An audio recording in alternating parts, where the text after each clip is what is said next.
بسم اللہ الرحمن الرحیم. ناظرین السلام علیکم. میں ہوں آپ کا میزبان صابر شاکر وفاق دارالحکومت اسلام آباد سے ایک اہم ترین خبر کے ساتھ. پاکستان میں ایک نئے دور کا آغاز ہوا چاہتا ہے، بلکہ ہو چکا ہے. جسٹس قاضی فائز عیسیٰ صاحب چیف جسٹس آف پاکستان کے عہدے پر براجمان ہو چکے ہیں. ایوان صدر میں حلف برداری کی تقریب ہوئی، جس میں ہماری سینئر موسٹ اعلیٰ ترین عسکری قیادت اور سیاسی قیادت موجود تھی. ایوان صدر میں ڈاکٹر عارف علوی صدر مملکت نے ان سے حلف لیا.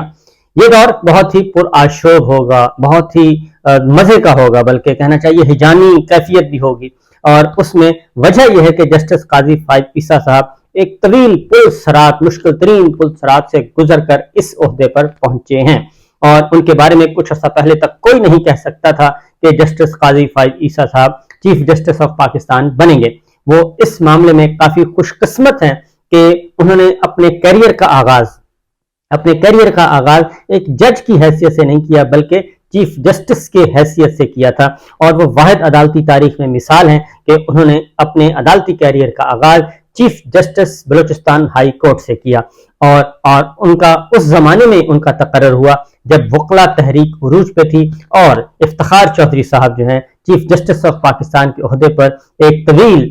جدوجہد کے بعد وہ بحال ہوئے تھے. اور جب وہ بحال ہوئے تو انہوں نے تمام پی سی او ججز کو فارغ کر دیا تھا. اور تمام پی سی او ججز جب فارغ ہوئے، اور وہ بیسیوں ججز تھے، تھوڑے نہیں تھے، بیسیوں ججز تھے، اور ملک بھر میں چاروں ہائی کورٹس اور سپریم کورٹ کے بیسیوں ججز جو ہیں وہ پی سی او ججز فارغ ہو گئے تھے. اور اس کے نتیجے میں بلوچستان ہائی کورٹ بالکل خالی ہو گیا تھا. تو لہٰذا وہاں پہ سب سے پہلے چیف جسٹس کا جو ہے تقرر ہونا تھا. تو افتخار چودھری صاحب نے انہیں براہ راست chief justice Balochistan high court تعینات کیا تھا. اس طریقے سے وہ ان کا کیریئر بہت ہی سٹارٹ ہی جو ہے ان کا بہت عروج کے ذریعے ہوا تھا. لیکن اس کے بعد ہوا یہ، ان کے پاس پھر ایک سب سے بڑا اہم مقدمہ جو آیا. میں آپ کو بیک گراؤنڈ اس لیے بتا رہا ہوں کہ بڑا ضروری ہے، کیونکہ آنے والا جو سیاسی نقشہ ہے،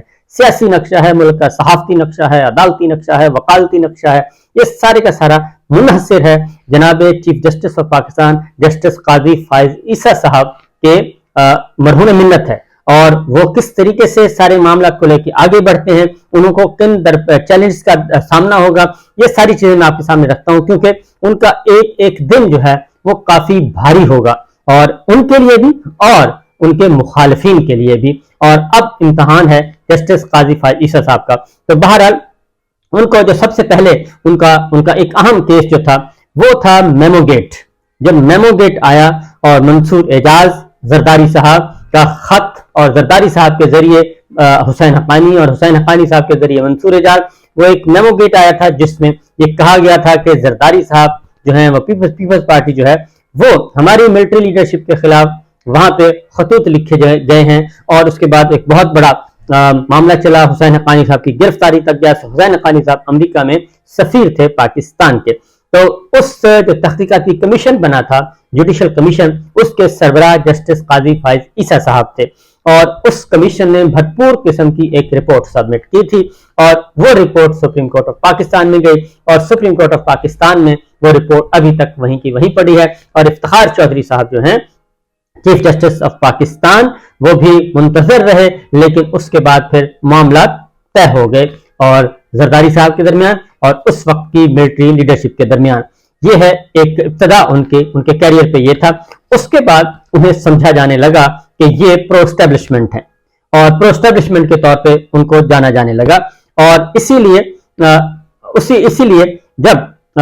یہ لیٹسٹ ڈیولپمنٹ ہوئی تو انہیں پارلیمان میں ان کو مدعو کیا گیا تھا، اور تمام ججز کو. لیکن ججز کوئی بھی نہیں گئے، اور جسٹس قاضی فائز عیسیٰ صاحب گئے اور قومی اسمبلی ہال میں جا کے ایک طرف اسحاق ڈار صاحب اور ایک طرف آصف علی زرداری صاحب موجود تھے، اور وہاں پہ انہوں نے خطاب بھی کیا. اس پہ ان کے ساتھی ججز جو کہ ان کے اپنے لائک مائنڈڈ تھے، انہوں نے بھی جانے سے معذرت کر لی تھی. اور اس لیے اس دن یہ تھوڑی سی ڈویژن ان کو دیکھنا پڑی. بہرحال جسٹس قاضی فائز عیسیٰ صاحب کا پھر دوسرا جو دور ہے، دوسرا اہم ترین واقعہ جو ہے وہ ہے فیض آباد دھرنا کیس. اس میں انہوں نے اس وقت کی ملٹری لیڈرشپ جناب جنرل باجوہ صاحب اور جنرل فیض صاحب جو ہیں، ان دونوں کے بارے میں بھی کچھ نہ کچھ لکھا ہوا ہے، ان کی ججمنٹ موجود ہے. اور اس کے بعد ان کو سمجھا جانے لگا کہ یہ اینٹی اسٹیبلشمنٹ ہیں، اور اس طریقے سے جو اینٹی اسٹیبلشمنٹ اس وقت کا جو دانشور طبقہ ہے وہ ان کے ساتھ جڑ گیا، اور اس کے بعد پھر ایک نیا سفر شروع ہوا۔ پھر ان کے خلاف ایک ریفرنس فائل ہوا، اور ریفرنس جو ہے وہ پاکستان تحریک انصاف کے وزیر اعظم عمران خان تھے، صدر مملکت ڈاکٹر عارف علوی صاحب تھے، ان کے خلاف ایک ریفرنس آیا اور ریفرنس فائل کیا گیا، اور وہ ریفرنس صدر مملکت نے بھیج دیا سپریم جوڈیشل کونسل کو، اور اس ریفرنس کا حتمی نتیجہ کوئی بھی برآمد نہ ہو سکا، اور وہ سپریم جوڈیشل کونسل سے ہوتا ہوا سپریم کورٹ آف پاکستان میں چیلنج ہو گیا۔ پھر ایک لارجر بینچ بنا، اور لارجر بینچ نے اس ریفرنس کو سیٹ اسائڈ کر دیا اور ٹیکنیکل گراؤنڈز پہ، اور اس میں انہوں نے کہا کہ یہ جو پروسیجر اختیار کیا گیا ہے یہ درست نہیں ہے، اور جسٹس قاضی فائزہ صاحب کی پراپرٹیز یا ان کی فیملی کی پراپرٹیز کے پیچھے جو کیا گیا ہے وہ ایسٹس اینڈ ریکوری یونٹ جو تھا جس کے سربراہ شہزاد اکبر صاحب تھے اس کو بھی ختم کر دیا گیا، اور شہزاد اکبر صاحب کا عہدہ بھی پھر تبدیل کر دیا گیا تھا، ان کو ایڈوائزر بنایا گیا تھا۔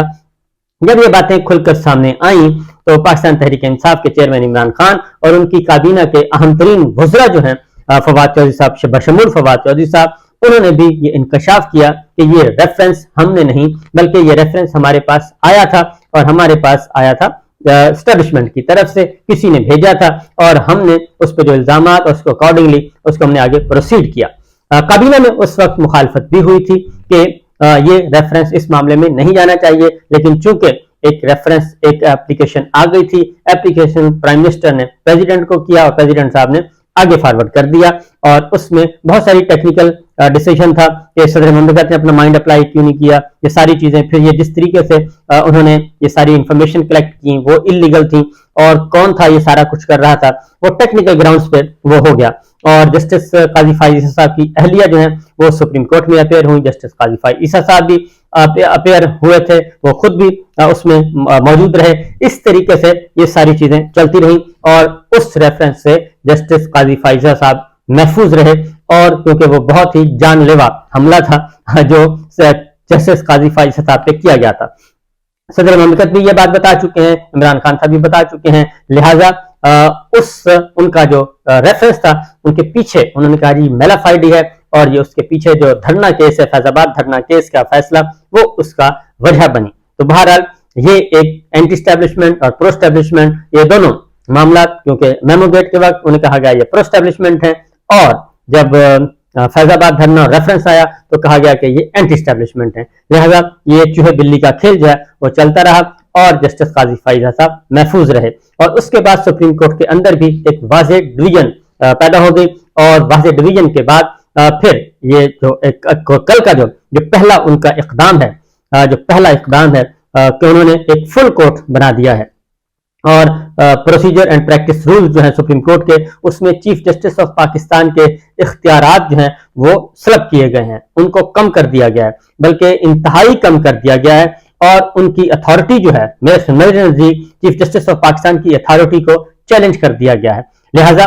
یہ بنیادی طور پہ اس لیے بنایا گیا تھا کہ chief justice of Pakistan Umar Ata Bandial صاحب کے اختیارات کو فوری طور پہ ان کے اختیارات کو روکا جائے، سپریم کورٹ کو ڈیوائیڈ کیا جائے، ججز ڈیوائیڈ ہو گئے، اور جو الیکشن کا معاملہ تھا 14 مئی کو ہونے تھے عام انتخابات، 90 دن کے اندر اندر،